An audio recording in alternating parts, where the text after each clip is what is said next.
Assalamualaikum warahmatullahi wabarakatuh. Saya Tasya Rafifah Amrullah selaku perwakilan dari kelompok kami, yang dimana mata kuliah ini berkaitan dengan ekonomi kesehatan. Dan di sini saya bersama dengan rekan saya yaitu Kisna. Nah, materi yang akan kami bawakan itu merupakan salah satu poin dari chapter 6, yang dimana chapter 6 ini berjudul The Physician and the Physician Firm. Nah, salah satu poin yang akan kami paparkan dari chapter 6 tersebut yaitu dokter sebagai ahli diagnosa. Dan di sini saya sekaligus sebagai pemateri pertama akan memaparkan mengenai materi tersebut. Core business dari firma dokter adalah diagnosis dan pengobatan penyakit pasien, di mana diagnosis ini adalah suatu identifikasi mengenai sesuatu hal.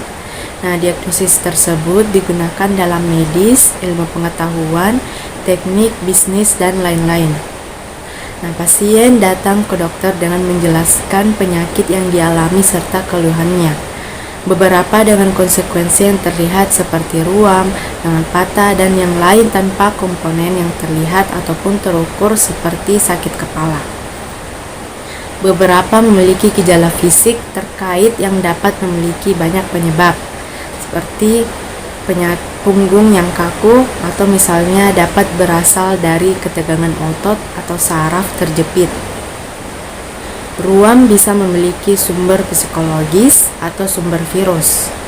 Nah, sakit perut bisa berasal dari bisul, keracunan makanan, infeksi bakteri ataupun virus, bahkan juga kanker.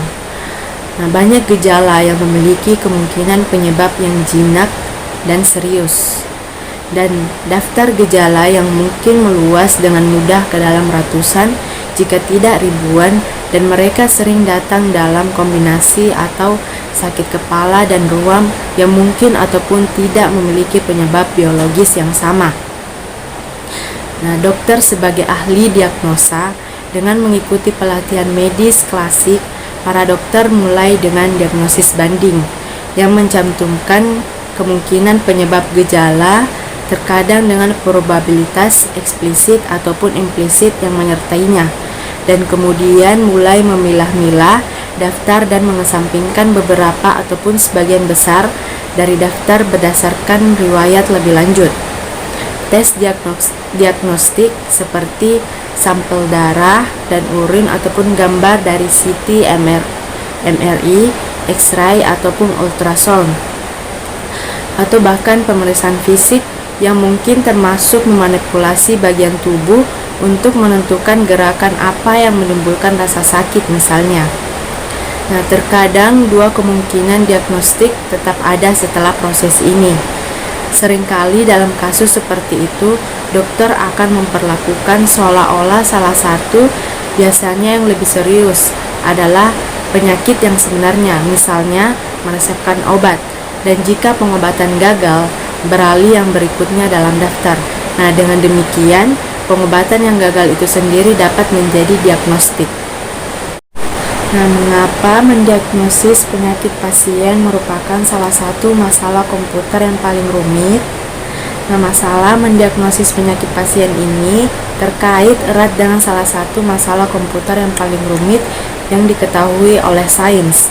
Salah satunya yaitu pengenalan pola.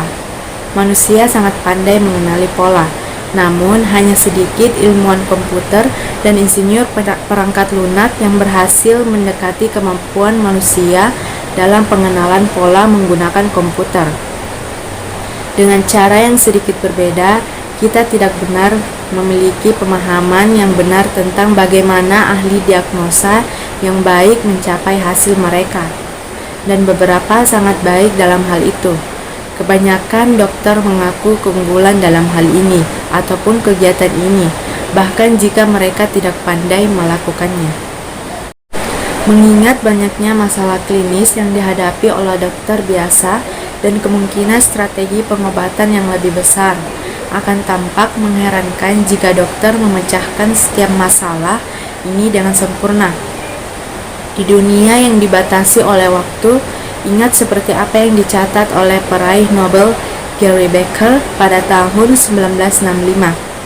waktu adalah sumber utama dari semua utilitas. Dokter cenderung mengadopsi heuristik hemat waktu untuk membantu masalah dalam diagnostik ini.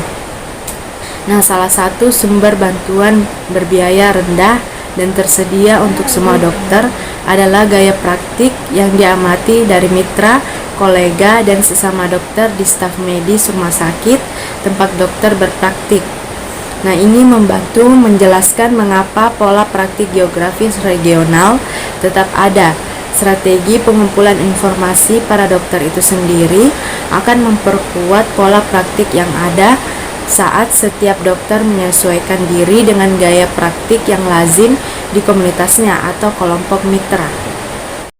Dokter perusahaan mempekerjakan banyak asisten non-dokter. Dalam studi sebelumnya, Reinhardt pada tahun 1972, 1973, dan 1975 menemukan rata-rata sekitar 2 pembantu per full-time equivalent FTE dokter, dan dia menemukan dengan menggunakan teknik riset operasi bahwa yang optimal akan mendekati 4 atau 2 kali lipat sampel rata-rata. Waktu telah berubah. Data terbaru dari Biro Profesi Kesehatan tahun 2006 menunjukkan bahwa rata-rata perusahaan dokter praktik keluarga mempekerjakan sekitar 4,5 para profesional per dokter FTE dan kelompok multispesialis sekitar 5. Sinis mungkin akurat dan menyatakan bahwa sebagian besar peningkatan ini berasal dari orang-orang yang menghadiri proses penagihan untuk pasien yang berurusan dengan rencana asuransi dan Medicare. Jadi, peningkatan ini mungkin tidak atau bisa saja mencerminkan pergeseran ke staf pendukung yang lebih optimal daripada yang ditemukan oleh Reinhardt puluhan tahun yang lalu. Nah, adapun sebuah analisis yang dilakukan oleh Woolhandler, Cabell, dan Himmelstein pada tahun 2003 menemukan bahwa antara tahun 1969 dan tahun 1999, pangsa tenaga kerja perawatan kesehatan Amerika Serikat yang dicatat oleh pekerja administrasi tumbuh dari 18,2% menjadi 27,3%. Nah, mereka menemukan bahwa pada tahun 1999, pekerja administrasi menyumbang sekitar 4 dari 9 pekerja di physician office, sekitar peningkatan 50% dari 3 dekade sebelumnya. Nah, itulah pemaparan dari materi saya. Untuk materi selanjutnya akan dipaparkan oleh rekan saya. Terima kasih. Selanjutnya saya akan menjelaskan mengenai biaya perusahaan yang merupakan subbab kedua dari materi dokter sebagai ahli diagnostik.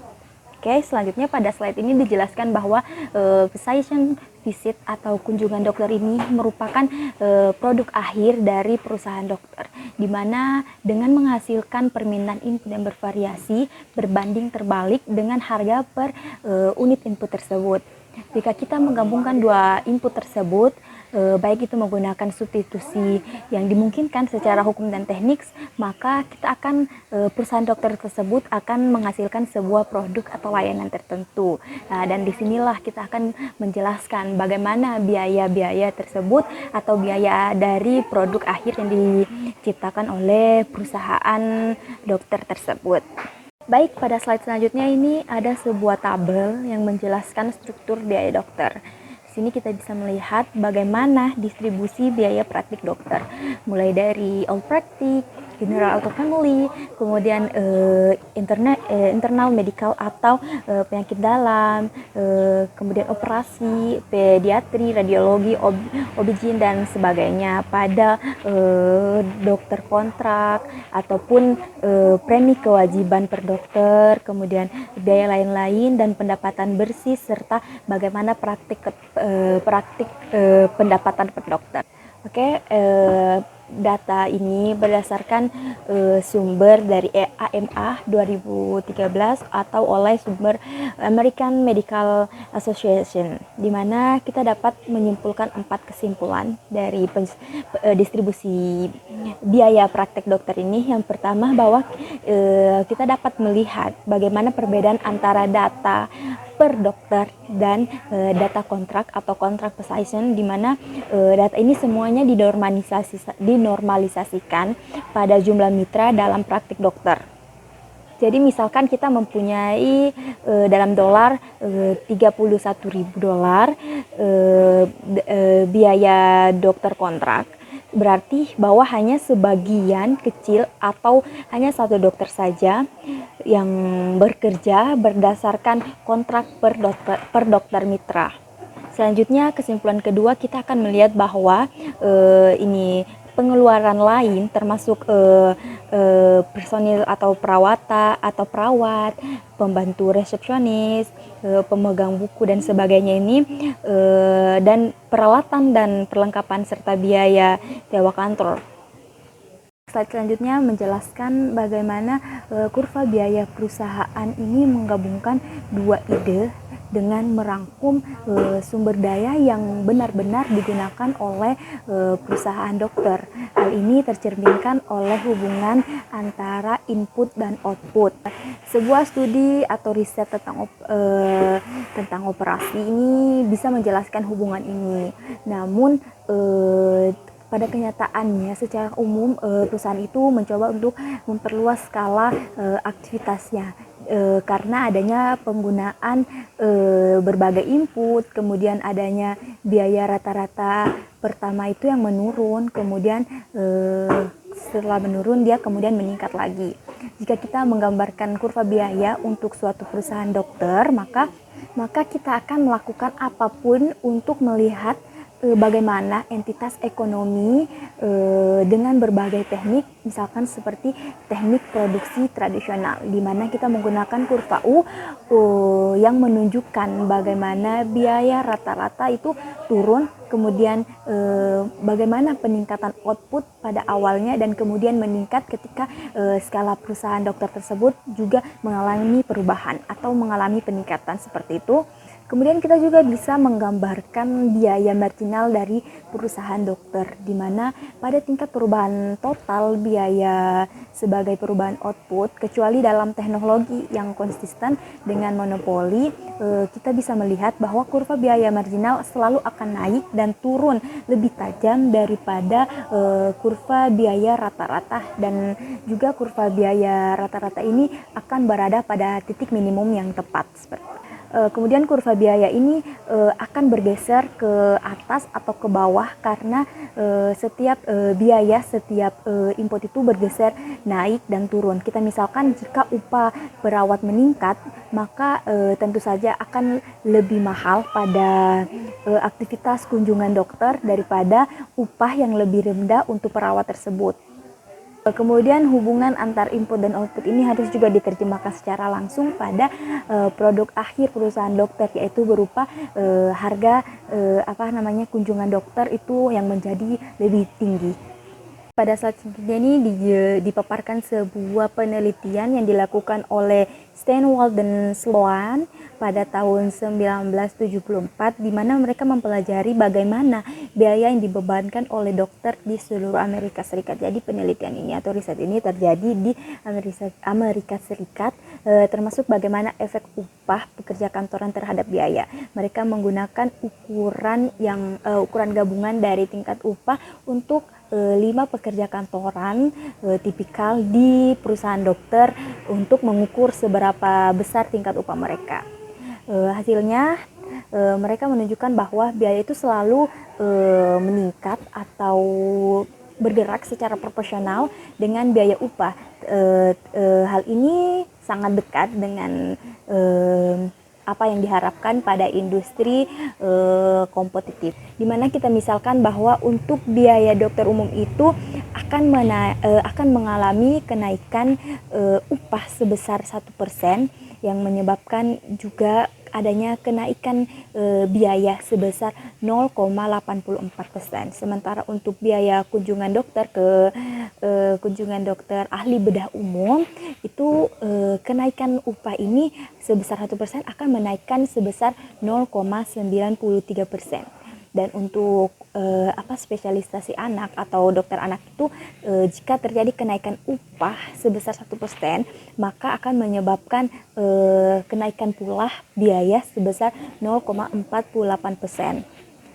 Dalam pasar persaingan yang murni, peningkatan proporsional ini akan selalu kurang dari 1,0%, kecuali jika perusahaan tersebut mengalami yang dinamakannya diseconomy of the diseconomy scale yang nyata. Hal ini sesuai dengan apa yang telah dilakukan penelitian oleh Stein dan Sloan. Akhirnya, sekian materi yang dapat saya jelaskan, dan juga saya akan menutup presentasi dari kelompok kami.